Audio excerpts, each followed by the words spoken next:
I am her laugh. I am her laugh, exploding out an open window into God's hungry mouth. My mother has always believed in God, and I have always believed in her. She is more prayer than person.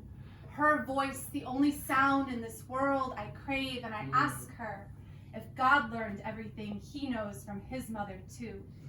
My mother carved me from her rib, a soft weapon made of bone, my body's skin of spoiled milk, freckled lips and hips, my short shorts and shaved head. My mother, the God who made me, says I cannot go anywhere without stealing the eyeballs of humans who do not deserve the honor of looking at me.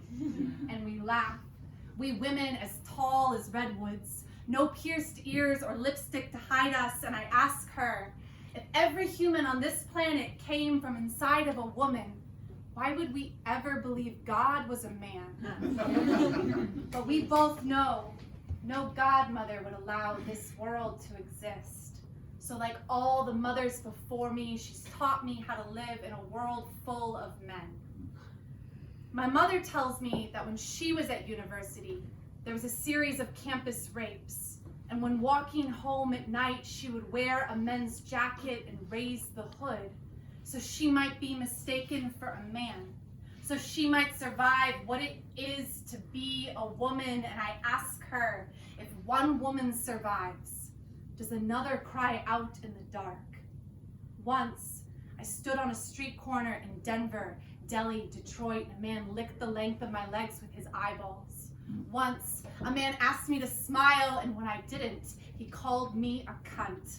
Once, I discovered there is no record for the maiden names of my great-grandmothers, and whole women went up in smoke. Once, they called me sir, as if my body had not been forced to beg for survival while walking through a city. My body, the machete.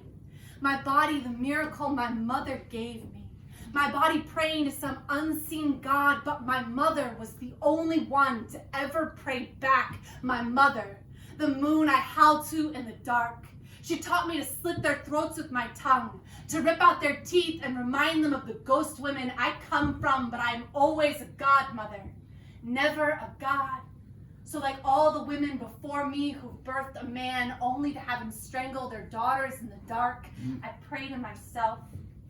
I pick up the phone and wait for my mother's voice, like the ocean waits to lift my body in a wave, like a man waits to watch me cross the street, like a godmother waits to give birth to a new God.